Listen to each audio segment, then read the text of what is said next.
Hey YouTube, welcome back to our channel. My name is Elena. And I'm Bjorn. And we are Viking Age reenactors and living historians here to talk with you about your favorite Viking shows. Today we're going to be taking a really analytical look at Season 6 of Vikings, Episode 18. I like how they have a cross on the wagon. It's a Roman cross. So this is actually a little bit interesting. It reminds me of a later story. It's an Icelandic Tatar from I think like the 14th century or something like that.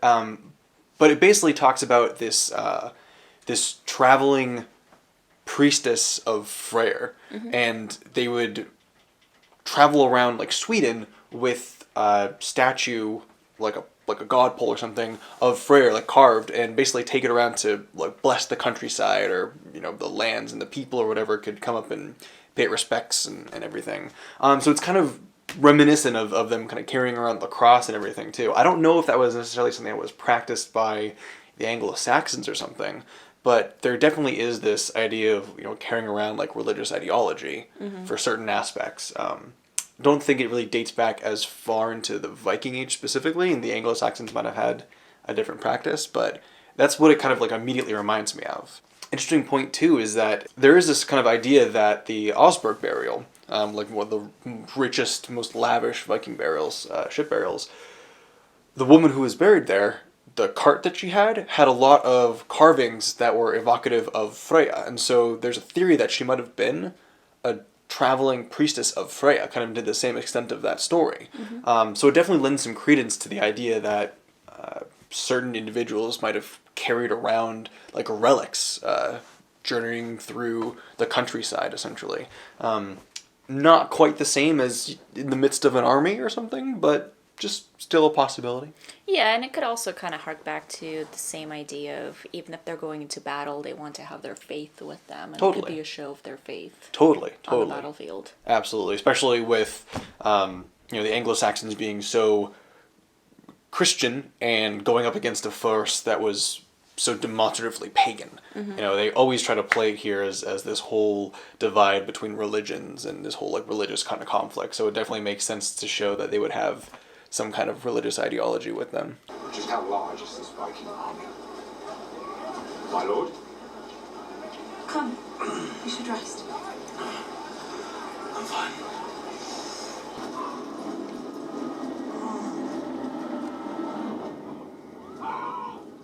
So this is semi-accurate, mostly accurate.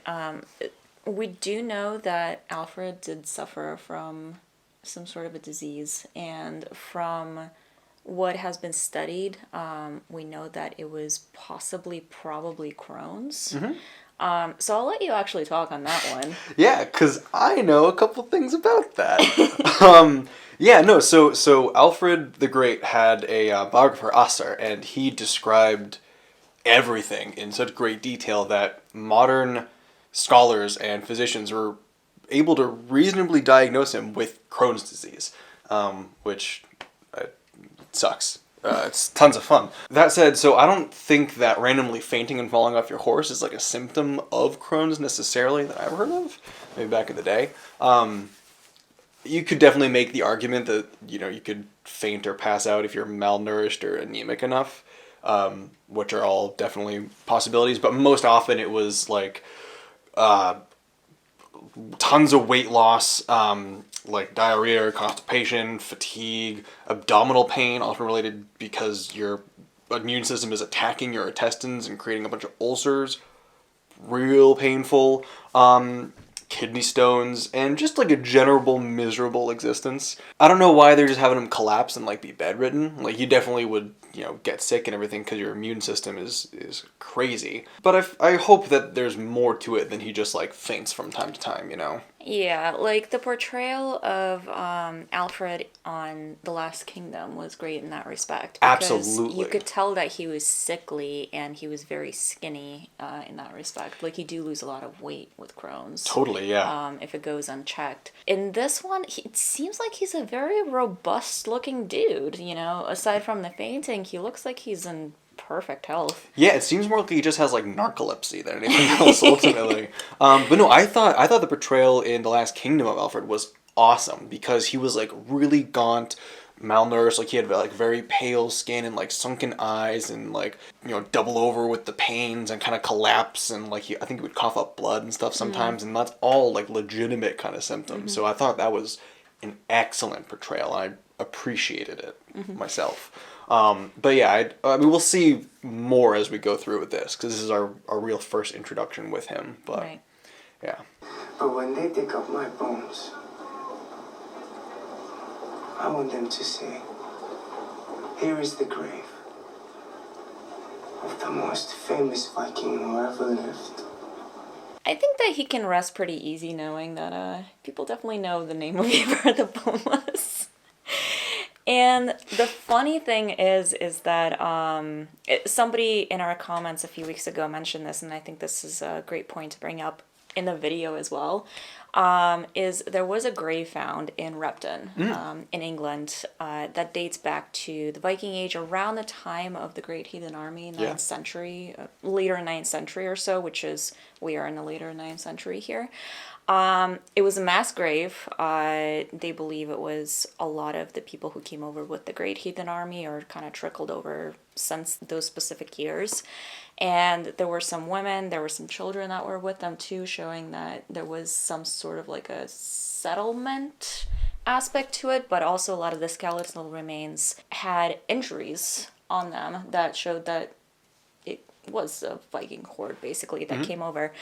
And among them was found this 9-foot skeletal figure. And the belief, and this is a theory, guys, we can never know for sure, but the theory goes that this 9-foot skeleton was Ivar the Boneless. yeah, and personally, I am tempted to believe that theory because with even just the different possibilities of what his name might have meant and the idea that it could have been a mistranslation of the detested or like the feared, I think a 9-foot tall Viking warrior just stalking into battle at the head of like a 5,000 man army would be Ivar the feared. Ivar the Terrifier. Yeah. Ivar the Doombringer. Yeah, and we know even from people that live these days that are remarkably tall, they suffer from a lot of issues Totally. from being that tall. Yeah. Which would also kind of make sense with his name. Absolutely, absolutely. Unfortunately, somebody had actually found this burial chamber before experts could analyze and excavate it, and they ended up taking the skull as a souvenir, which is an absolute shame. So yeah, so his skull's probably just collecting dust in someone's closet or basement or something or whatever. Check your attics, people. It might be in there. If you guys are native to England or just anywhere, like if there are human remains in your closet or your attic, please call the police. But also the museum. Maybe it's Ivar.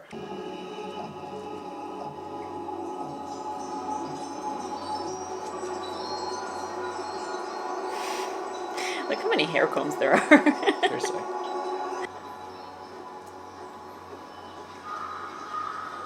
So it looks like we have beads, an axe, and a bunch of combs. I don't know if I'm missing anything, but I saw like 3 or 4 combs in there. That's actually kind of interesting to me because as we talked about on this channel before, the Vikings were actually very cleanly people. They were very much into hygiene. Combs are one of the most common grave good findings. Generally, if you're excavating a grave in a Nordic country or England or something like that, and you start finding combs, you know you get yourself some Vikings. Absolutely, yeah. It's one of those like telltale signs. It's like, oh, yep, this is Viking. Got their combs. Yeah. It's wicked funny. Fun fact too is like combs are a really old item found in all Scandinavia. So the oldest runic inscription that we have dates back to Denmark in 160, and it's written on an antler comb. It says Harja, which I think means hair. Don't use for anything else. Don't use for anything else but your hair. Makes me really wonder what somebody used his comb for to make him have to write it on it. But no, I just think it's fascinating. But yeah, they've been used for literal millennia, Yeah. at least. Yeah. in Scandinavia. It's just fascinating. It's actually like honestly, as far as gifts go, those aren't bad. Yeah, not bad at all. I also do like the idea too of like, you know, you're in this foreign country and you know that you're being watched by someone. So it's like, oh, what do we do? Do we go on the offensive? Do we leave? Do we try to hunt them down? It's like, no, let's like leave some stuff out for them so that they know we don't mean harm or we're trying to like be friendly. We're just here to live. Like I do like that kind of approach to it. It's fairly intelligent. Yeah, exactly. Honestly. Yeah, in the sagas it did not go down that way. No, sadly not. It was. I mean, we'll see how iffy it gets, but yeah. Yeah. They've taken our gifts and replaced them with new ones.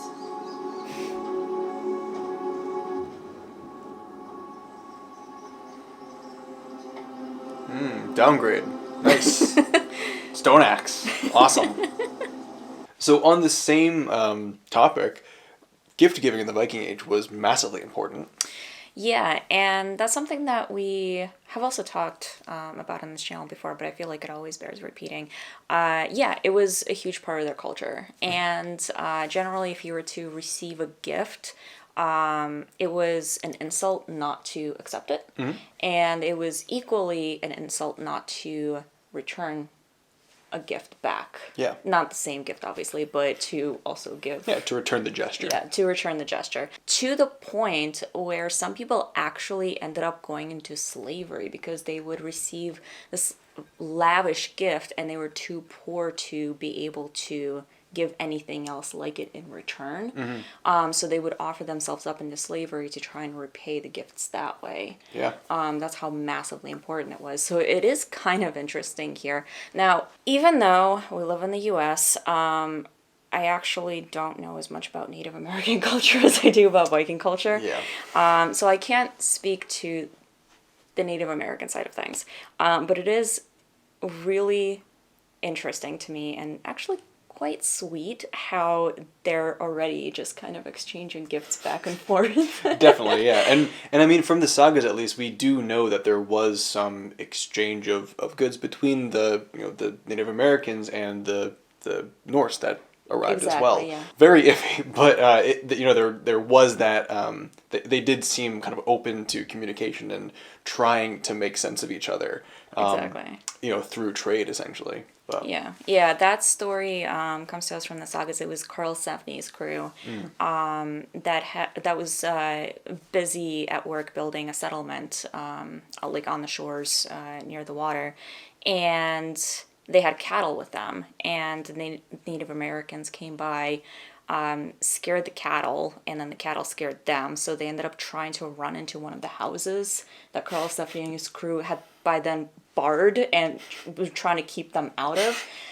And nobody could speak to each other because they didn't understand each other's languages, but somehow they came to this like arrangement that the stuff that the Native Americans were carrying with them, they kind of like left at the doors, and then Karlsefni's crew like carried out milk to them. Which kind of started this like bartering relationship little by little. It wasn't quite like leaving altars for each other. Yeah. Give each other things, but I feel like I really want them to show this on the new show because it sounds hilarious the way that it went down. Absolutely.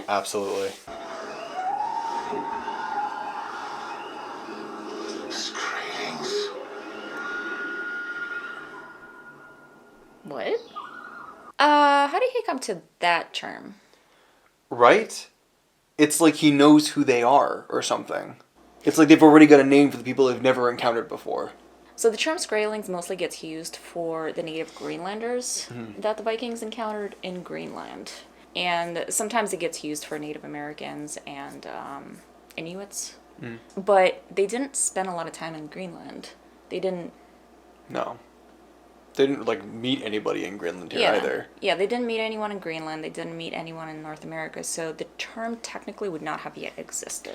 But yeah, I mean, we don't even know like the etymology of the word Skræling either. Like we know that it's the word that they used for the people they encountered in Greenland, but we don't know what it means necessarily. So like there are theories around it where it might have had something to reference like tanned leathers, which could be because the natives wore leather clothing, out of like animal pelts and stuff. It might also have reference to another word that is like means like to shriek or to scream, which could also come from, you know, their war cries or something. We just really don't know. But what I do know is that there's no reason he would be calling these people Skrailing when he has never met them before. Exactly. Makes no sense. Or any other Skrælings, really. Yeah, exactly. What do you want me to do? I want you to kill Ingrid. Now, I will say one thing about the plot with Eric that's going on right now, and that is it would have been seen as very dishonorable for somebody to try and plot a murder like that in secret. Totally. Absolutely. You generally wanted as much stuff out in the open as possible, and to secretly try to kill somebody would be murder. Yeah, and I think we've actually talked about that before at one point, where a murder done and kind of like proclaimed to the public, you'd pay a fine essentially. But if it was done in secret and you kept it hidden, you could be exiled and actually murdered yourself as repercussion. So it shows like the severity of like owning up to your deeds rather than keeping them secret. So you're definitely right. Something like this would be like very lowbrow and very deceitful.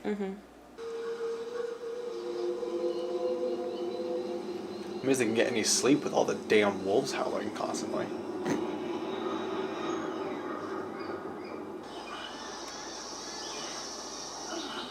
Having Hunger Games flashbacks.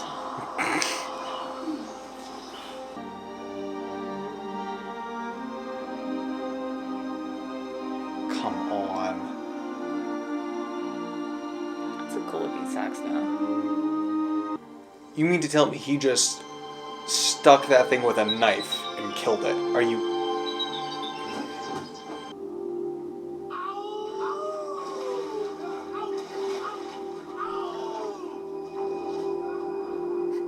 No, guys. Ow. Ow. Ow. Stop splashing. Yep.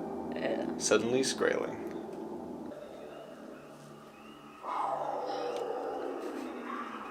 So they don't sleep. Is the answer. Seriously.